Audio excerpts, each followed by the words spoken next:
हवेली का रहस्य और गांव की चेतावनी। धीमी हवा की आवाज, दूर कहीं उल्लू की बोली। कहते हैं कुछ जगह ऐसी होती है जहां समय रुक जाता है, जहां हवा भी धीरे चलती है और रात आम रातों से ज्यादा भारी होती है। यह कहानी भी ऐसी ही एक जगह से शुरू होती है।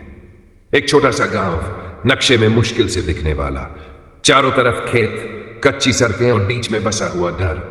गांव का नाम था देवपुर। दिन में यह गांव बिल्कुल सामान्य लगता था। बच्चों की हंसी, औरतों की बातें, चाय की दुकानों पर शोर। लेकिन जैसे ही सूरज ढलने लगता, यह गांव खामोश होने लगता। दुकानें जल्दी बंद हो जाती, लोग अपने अपने घरों के दरवाजे अंदर से बंद कर लेते और कोई भी गांव के पश्चिमी सिरे की तरफ नहीं देखता। वहां खड़ी थी वो पुरानी हवेली। हवेली को देखकर ऐसा लगता था जैसे वो किसी जमाने में बहुत शानदार रही होगी। ऊंचे ऊंचे खंभे, टूटी हुई बालकनियां और दीवारों पर जमी काली परत। लेकिन अब वो सिर्फ एक ढांचा थी, एक ऐसा ढांचा जो रात होते ही जिंदा लगने लगता। गांव वाले उसे सिर्फ एक नाम से जानते थे, वो जगह। कोई उसका नाम नहीं लेता था, क्योंकि नाम लेने से ध्यान चला जाता है। पहली चेतावनी में वहां एक काम से पहुंचा था, शहर से आया हुआ एक बाहरी आदमी। मेरे लिए यह गांव बस एक और गांव था। शाम को मैं चाय पीने एक छोटी सी दुकान पर बैठा था। दुकानदार लगभग 7 साल का, आंखों में अजीब सा डर। मैंने यूं ही पूछ लिया, भाई साहब, उधर वो पुरानी हवेली कब की है? मेरे इतना कहते ही दुकान पर बैठी सारी आवाजें बंद हो गई। चाय का गिलास मेरे सामने रखते हुए उसके हाथ कांप रहे थे। उसने मेरी तरफ नहीं देखा। धीमी आवाज में बोला, शहर से आए हो? मैंने हाँ में सिर हिलाया। वो मेरे और पास झुका और लगभग फुसफुसाते हुए बोला, तो फिर एक बात याद रखना, सूरज ढलने के बाद उस रास्ते पर मत जाना। मैंने मुस्कुरा दिया। क्यों, भूत का चक्कर है क्या? मेरी हंसी उस दुकान में अकेली थी। गांव की कहानी। एक बूढ़ा आदमी जो अब तक चुप बैठा था, अचानक बोल पड़ा, हवेली में भूत नहीं है बेटा। मैंने राहत की सांस ली। फिर उसने अगला वाक्य बोला, हवेली में एक सुहागन रहती है। उसकी आंखें सीधी मेरी आंखों में थी, बिल्कुल बिना पलक झपकाए। 30 साल पहले उसने बोलना शुरू किया, उस हवेली में एक नई नवेली दुल्हन आई थी। पूरा गांव उस शादी में गया था। लाल जोड़ा, सोने के गहने और बहुत सी खुशियां। लेकिन शादी के तीसरे दिन उस बूढ़े ने गला साफ किया। हवेली के अंदर से चीखें आई। सुबह जब दरवाजा तोड़ा गया तो दुल्हन मरी हुई थी। मांग में सिंदूर था, हाथों में चूड़ियां थी और आंखें खुली हुई। रात की पहली आहट मैंने कहानी को अफवाह समझकर टाल दिया। लेकिन उस रात मेरे कमरे की खिड़की से हवेली साफ दिखाई देती थी। रात के लगभग 12 बजे हवा अचानक ठंडी हो गई और तभी छन, पायल की आवाज। मैं सीधा बैठ गया। गांव में उस वक्त कोई बाहर नहीं होता। फिर वही आवाज, छन। ऐसा लगा जैसे कोई हवेली की छत पर चल रहा हो। और तभी एक और आवाज आई, औरत के रोने की। Part 1 ending. मैंने हिम्मत करके खिड़की से बाहर झांका। हवेली की सबसे ऊपरी बालकनी में एक परछाई खड़ी थी, लाल रंग की, और अचानक उसने सीधा मेरी तरफ देखा। उसी पल मेरे कमरे की बत्ती बुझ गई। हल्की हवा, दूर कुत्तों के रोने की आवाज, कभी कभी लकड़ी के चरमराने की ध्वनि। बत्ती बुझते ही कमरा एकदम अंधेरे में डूब गया। कुछ सेकंड तक मैं बिल्कुल हिला नहीं। दिल इतनी जोर से धड़क रहा था कि लग रहा था आवाज बाहर तक सुनाई दे रही होगी। फिर टक, खिड़की पर किसी के नाखून रगड़ने की आवाज। मेरी सांस अटक गई। हाथ अपने आप कंबल को पकड़ने लगे। मैंने खुद से कहा, यह हवा है, बस हवा। लेकिन हवा नाम लेकर नहीं बुलाती। बहुत धीमी टूटी सी आवाज आई, आओ। वो आवाज मेरे कानों में नहीं, सीधे दिमाग के अंदर गूंजी। सुबह की राहत, जो राहत नहीं थी, कब आंख लगी पता ही नहीं चला। सुबह जब नींद खुली तो पसीने से पूरा शरीर भीगा हुआ था। बत्ती जल रही थी, खिड़की बंद थी। मैंने खुद को समझाया, डर का वहम था। लेकिन जैसे ही मैंने खिड़की खोली, मेरी नजर नीचे जमीन पर पड़ी। लाल रंग की टूटी चूड़ियां मेरे कमरे के ठीक नीचे। गांव वालों का डर। मैं सीधा उसी चाय की दुकान पर गया। दुकानदार ने मुझे देखते ही चाय बनानी बंद कर दी। आप जिंदा हो? उसके मुंह से निकल गया। मैंने चुपचाप चूड़ियां उसके सामने रख दी। उसका चेहरा सफेद पड़ गया। दुकान में बैठे 2 लोग उठकर बाहर चले गए। बूढ़ा आदमी जिसने कल कहानी सुनाई थी, धीमी आवाज में बोला, उसने तुम्हें देख लिया है। किसने? मैंने पूछा। वो बोला, हवेली वाली सुहागन ने। असली चेतावनी बूढ़ा पास आकर बैठ गया। उसकी आवाज कांप रही थी। बेटा, जो उसे देख ले वो हवेली से दूर नहीं रह पाता। मैंने कहा, लेकिन वो मुझसे क्यों बात करेगी? बूढ़े ने मेरी आंखों में देखा, क्योंकि वो अब भी खुद को दुल्हन समझती है और उसे गवाह चाहिए। किस बात का? मेरी आवाज खुद कांप गई। वो बोला, अपने कत्ल का। हवेली के बारे में सच गांव वालों ने बताया। उस रात जब दुल्हन मरी थी, उसका पति लापता हो गया था। ना लाश मिली, ना कोई सुराग। हवेली को बंद कर दिया गया। लेकिन कुछ महीनों बाद रात में पायल की आवाज आने लगी, औरतों का रोना। और जो आदमी हवेली के करीब गया वो बीमार पड़ गया या पागल हो गया, और जो ज्यादा करीब गया बूढ़ा रुक गया। मैंने पूछा, वो? उसने नीचे देखा। वो लौटकर नहीं आया। पहला बुलावा शाम ढलने लगी। अजीब बात यह थी कि डर के बावजूद मेरा मन बार बार उसी तरफ जा रहा था, जैसे कोई अंदर से खींच रहा हो। सूरज डूबते ही गांव फिर से बंद हो गया, और तभी मेरे फोन पर एक अननोन नंबर से कॉल आई। मैंने उठाया। उधर से वही आवाज, आना। कॉल कट गई। फोन की स्क्रीन पर सिर्फ एक चीज चमक रही थी, बात टू एंडिंग। रात गहरी हो रही थी। हवेली अंधेरे में और साफ दिख रही थी, और इस बार हवेली की मुख्य दरवाजा खुला हुआ था, जैसे किसी को अंदर आने का इंतजार हो। जहां हवेली के अंदर पहला कदम पड़ा, बैकग्राउंड से जस्ट हवा, सूखे पत्तों की आवाज, दूर मंदिर की टूटी घंटी। रात के 12:20 पूरा गांव सो चुका था, या यूं कहूं छुप चुका था। मेरे कदम अपने आप उस रास्ते पर बढ़ रहे थे जिस रास्ते पर जाने से गांव वाले डरते थे। हवेली अब दूर से नहीं, सामने खड़ी थी। जैसे जैसे मैं करीब पहुंचा, हवा और ठंडी होती गई। हर सांस के साथ सीने में अजीब सी जलन। मुख्य दरवाजा पूरा खुला हुआ। दरवाजे के दोनों पल्ले ऐसे हिल रहे थे जैसे कोई अंदर से इशारा कर रहा हो। अंदर का अंधेरा। मैंने एक कदम अंदर रखा, धड़ाम! पीछे से दरवाजा अपने आप बंद हो गया। हवेली के अंदर सिर्फ अंधेरा नहीं था, घुटन थी। ऐसी घुटन जैसे दीवारें सांस ले रही हों। मेरे जूते की आवाज पूरी हवेली में गूंज गई, टक टक, और उसी के साथ छन छन की आवाज। पहली मंजिल मेरे सामने एक लंबा गलियारा था। दीवारों पर पुराने जमाने की तस्वीरें, शादी की तस्वीरें। हर तस्वीर में एक ही औरत थी, लाल जोड़ा, झुकी हुई नजरें। लेकिन अजीब बात यह थी, हर अगली तस्वीर में उसकी आंखें थोड़ी थोड़ी ऊपर उठी हुई थी। आखिरी तस्वीर में वो सीधे सामने देख रही थी, और उसी पल मेरे कान के पास आवाज आई, पहचाना मुझे? कोई नहीं। सीढ़ियां, लकड़ी की सीढ़ियां ऊपर जाती थी। हर सीढ़ी चरमराती थी। तीसरी सीढ़ी पर मुझे कुछ गीला सा महसूस हुआ। मैंने नीचे देखा, लकड़ी पर सूखा हुआ खून, और खून के ऊपर पायल का एक टूटा हुआ घुंघरू। ऊपर का कमरा सबसे आखिर में एक कमरा था। दरवाजा आधा खुला। अंदर से औरत के रोने की आवाज आ रही थी। मैंने हिम्मत करके दरवाजा खोला। कमरा सजाया हुआ था, सेज, फूल, दिए, जैसे शादी की रात हो। और सेज पर बैठी थी वो, लाल साड़ी, मांग में सिंदूर, चेहरे पर साया। उसने धीरे धीरे सिर उठाया। उसकी आंखों से खून की धार बह रही थी। सच का पहला टुकड़ा उसने कांपती आवाज में कहा, मुझे सुहागन बनाया और तीसरी रात मार दिया। मैं पीछे हटने लगा। वो उठी। उसके पैर जमीन को छू नहीं रहे थे। मेरा कसूर सिर्फ इतना था, उसकी आवाज भारी हो गई कि मैंने सच देख लिया था। किसका सच? मेरे मुंह से निकल गया।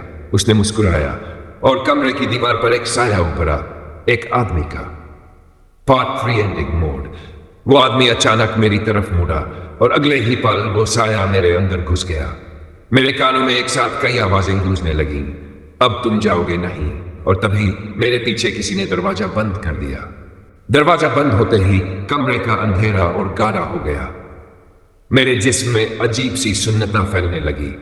सिर भारी, आंखों के सामने धुंध। वो साया जो मेरे अंदर घुसा था अब मेरे अंदर सांस ले रहा था। मेरे मुंह से आवाज निकली, लेकिन वो मेरी नहीं थी। तीसरी रात मैंने खुद को शीशे में देखा, और जो चेहरा मुझे दिखा वो मेरा नहीं था। तीसरी रात का मंजर, कमरा बदलने लगा। दीवारें नई हो गई, दिए जल उठे, बाहर शहनाई की आवाज। अब मैं नहीं था। मैं उस आदमी की आंखों से देख रहा था जिसकी परछाई हवेली में भटक रही थी। सेज पर वो दुल्हन बैठी थी, डरी हुई, चुप, और सामने खड़ा था उसका पति। लेकिन उसकी आंखों में प्यार नहीं था, डर था, लालच था। वो चिल्लाया, तूने वो कागज देख लिया? दुल्हन रो पड़ी। मैं किसी को नहीं बताऊंगी। लेकिन उसने सुना नहीं। सच का पहला इशारा मैंने देखा। वो आदमी अकेला नहीं था। कमरे के कोने में 2 और साए खड़े थे, गांव के ही लोग जिनके नाम आज भी इज्जत से लिए जाते हैं। दुल्हन की आवाज कांप रही थी। तुम लोगों ने जमीन के लिए लोगों को मारा। उसका मुंह बंद कर दिया गया, सब कुछ लाल हो गया। वापसी वर्तमान में मैं जोर से चिल्लाया। आंख खुली, मैं उसी पुराने कमरे में था। सामने खड़ी थी वो सुहागन। अब उसकी आंखों में गुस्सा नहीं था, दर्द था। उसने कहा, अब तुम जानते हो। मैंने पूछा, मुझे ये क्यों दिखाया? उसकी आवाज कांप गई, क्योंकि तुम बाहर से आए हो और सिर्फ बाहर वाला ही इस सच को जिंदा रख सकता है। नई शर्त, हवेली की दीवारें हिलने लगी, सीढ़ियों से भारी कदमों की आवाज। वो लोग जो 30 साल पहले थे अब फिर आ रहे थे। सुहागन ने मेरा हाथ पकड़ा। उसका हाथ बर्फ जैसा ठंडा था। या तो सच बाहर जाएगा, वो बोली, या तुम यही मेरे साथ रह जाओगे। Part 4 ending. नीचे से आवाज आई, कोई है ऊपर? वो आवाज आज भी जिंदा थी। दरवाजे की कुंडी धीरे धीरे घूमने लगी और सुहागन ने मेरे कान में आखिरी बात कही, अब छुपने का वक्त खत्म हो गया है। हवेली एक जाल बन गई। दिल की तेज धड़कन, ऊपर से छत टपकने की आवाज, दूर से आती हंसी। दरवाजे की कुंडी अब अपने आप नहीं हिल रही थी, कोई उसे घुमा रहा था। मेरे पूरे जिस्म में झंझनाहट दौड़ गई, पैर जैसे जमीन में गट गए हों। नीचे से वही आवाज फिर आई, खोलो, हमें पता है तुम अंदर हो। सुहागन का हाथ अब और ठंडा हो गया था। उसकी आंखों में डर नहीं था, नफरत थी। उसने फुसफुसाकर कहा, ये वही लोग हैं जो उस रात मेरे कमरे में थे। हवेली का बदलता चेहरा अचानक हवेली की दीवारें धीरे करीब आने लगी। गलियारा छोटा होता जा रहा था, छत नीचे झुक रही थी। हवेली अब घर नहीं थी, कैद खाना थी। सीढ़ियों से भारी कदमों की आवाज और करीब आ गई। धप धप। हर कदम के साथ मेरे सिर में एक तस्वीर उभरती, खून से सनी दुल्हन, टूटती चूड़ियां और हंसते चेहरे। पहला हमला अचानक, सामने की दीवार से एक हाथ बाहर निकला, फिर दूसरा, फिर पूरा जिस्म। वो आदमी जिसका साया मेरे अंदर घुसा था अब मेरे सामने खड़ा था। उसका चेहरा सड़ा हुआ था, आंखें नहीं थी। उसने मेरे गले पर हाथ रखा, मेरी सांस रुकने लगी। सुहागन का गुस्सा, सुहागन चीखी, पूरा कमरा कांप गया। दिए अपने आप बुझ गए और उसकी आवाज बदल गई। उसे नहीं, उसने अपना हाथ उठाया और वो साया दीवार में चिपक गया। उसके मुंह से चीख नहीं, धुआं निकला। असली सजा सुहागन मेरी तरफ मुड़ी। उसकी आवाज अब बहुत थकी हुई थी। हर रात ये लोग लौटते हैं, मेरी चीख सुनते हैं और फिर मुझे मारते हैं। मैंने कांपती आवाज में पूछा, तो मुझे क्यों बुलाया? उसने जवाब दिया, क्योंकि आज पहली बार कोई बाहर वाला इस जाल में फंसा है। भागने की कोशिश मैंने दरवाजे की तरफ दौड़ लगाई। दरवाजा खुला, लेकिन बाहर वही गलियारा नहीं था। बाहर हवेली का आंगन था, बीच में एक पुराना कुआं और कुएं के चारों तरफ खड़ी थी गांव की औरतें। सबके चेहरे खाली थे। उनके मुंह से एक ही आवाज निकल रही थी, उसे वापस भेज दो। जमीन मेरे पैरों के नीचे से खिसक गई। मैं सीधे कुएं में गिरने लगा। ऊपर से सुहागन की आवाज आई, अगर सच बाहर ले जाना है तो पहले मरना पड़ेगा। और अंधेरे ने मुझे पूरी तरह निगल लिया। गहराई से आती गूंज, पानी की टप टप, दिल की धड़कन बहुत धीमी। मैं गिर रहा था बहुत देर तक। हवा नहीं थी, आवाज नहीं थी, सिर्फ अंधेरा।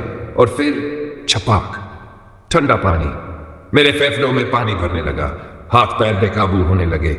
आखिरी पल में एक ही ख्याल आया, यही अंत है। कुएं के भीतर, लेकिन मैं मरा नहीं। मैं पानी में तैर रहा था और हैरानी की बात यह थी कि सांस आ रही थी। मैंने चारों तरफ देखा। कुआं अंदर से कुआं नहीं था, वो एक कमरा था। पत्थर की दीवारें, दीवारों पर उकेरे गए नाम, सैकड़ों नाम। हर नाम के नीचे एक तारीख, और हर तारीख तीसरी रात की थी। मरे हुए लोग जिंदा थे। अचानक दीवार से एक आवाज आई, तुम भी आ गए? मैं पलटा। मेरे सामने 3 लोग खड़े थे। उनके चेहरे पहचाने से लग रहे थे। गांव का पोस्टमैन, वो लड़का जो पागल हो गया था, और चाय की दुकान वाला। सब मरे हुए, लेकिन खड़े थे। सच जो छुपा था, चाय वाला बोला, हम सच बाहर ले जा चाहते, लेकिन अभी सच लेकर जाने नहीं देती। मैंने पूछा, तो सुहागन? वो हंसा, लेकिन उसकी हंसी में आवाज नहीं थी। और पहरेदार भी। हवेली का नियम, एक और आवाज आई, गूंजती हुई, हर तीसरी रात एक गवाह चाहिए। कमरे के बीचों बीच पानी से बना एक चेहरा उभरा। वो सुहागन नहीं थी, वो हवेली खुद थी। भयानक सौदा वो आवाज, या तो तुम बाहर जाओगे और किसी और को यहां लाओगे, या तुम यहीं रह जाओगे। मेरे सामने दीवार पर एक नया नाम उभरने लगा, मेरा नाम। आखिरी उम्मीद। अचानक ऊपर से पायल की आवाज आई, छन। सुहागन की आवाज, झूठ है ये। दीवारें कांपने लगी। उसने चीख कर कहा, अगर एक भी इंसान सच जान गया तो यह हवेली खत्म हो जाएगी। Part 6 ending. हवेली की आवाज और सुहागन की आवाज आपस में टकराने लगी। पूरी जगह हिल रही थी और मेरे सामने दो रास्ते खुल गए, एक ऊपर जाता हुआ रोशनी, दूसरा और गहरे अंधेरे में। और आवाज आई, तीसरी रात तुम तय करोगे, अगली तीसरी रात तुम तय करोगे। दो रास्ते, एक रास्ता ऊपर जाता हुआ, हल्की सी रोशनी, हवा की हल्की गर्माहट। दूसरा रास्ता नीचे, गहरा, इतना काला कि आंखें भी डर जाए। हवेली की आवाज मेरे दिमाग के अंदर गूंजी, सोच समझ कर चुनना, क्योंकि जो नीचे गया वो कभी बाहर नहीं आया। सुहागन की आखिरी सच्चाई। मेरे पीछे पायल की आवाज फिर आई। मैं पलटा। सुहागन खड़ी थी। अब वो डरावनी नहीं लग रही थी, थकी हुई, टूटी हुई, मानो सदियों से रोती आई हो। उसने कहा, जब मुझे मारा गया तब हवेली जिंदा हुई, मेरे खून से इसकी नींव बंधी। उसने मेरी तरफ हाथ बढ़ाया, अगर तुम ऊपर जाओगे तो हवेली एक और शिकार ढूंढ लेगी। मरे हुए गवाह दीवारों से सारे नाम चमकने लगे। हर नाम के साथ एक चेहरा उभरा। सब वही लोग थे जो कभी सच बोलना चाहते थे। सबकी आंखों में एक ही सवाल, क्या इस बार कोई रुकेगा? अंदर की लड़ाई। मेरे अंदर दो आवाजें थी। एक कहती थी, भाग जाओ।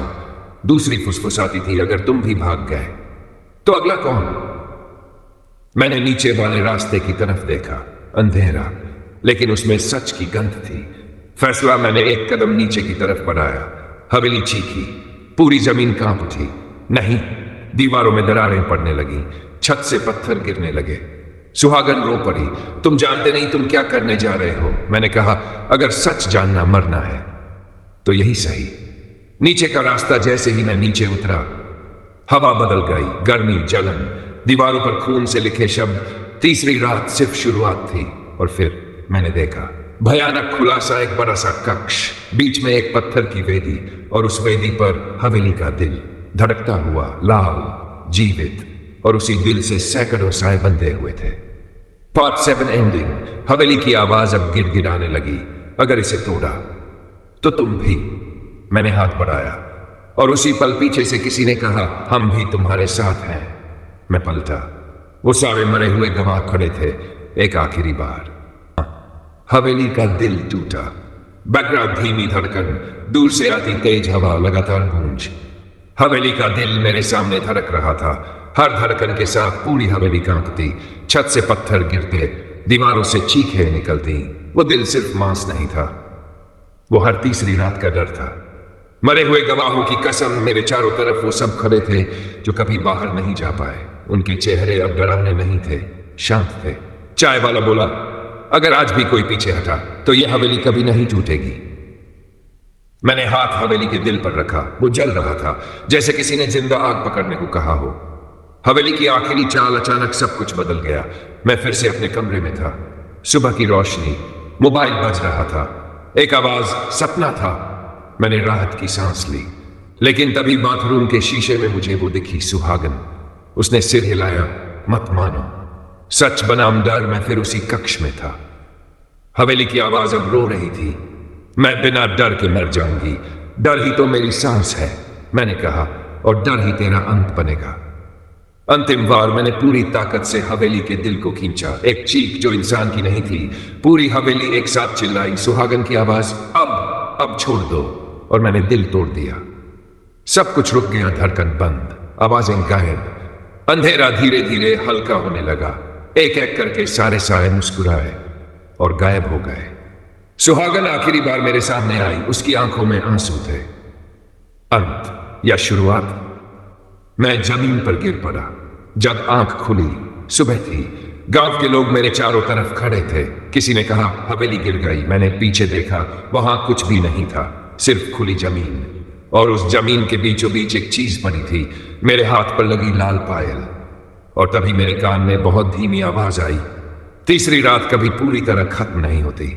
ऐसी और खौफनाक हॉरर कहानियों के लिए चैनल को लाइक करें और अभी सब्सक्राइब कर ले, अगर हिम्मत है तो।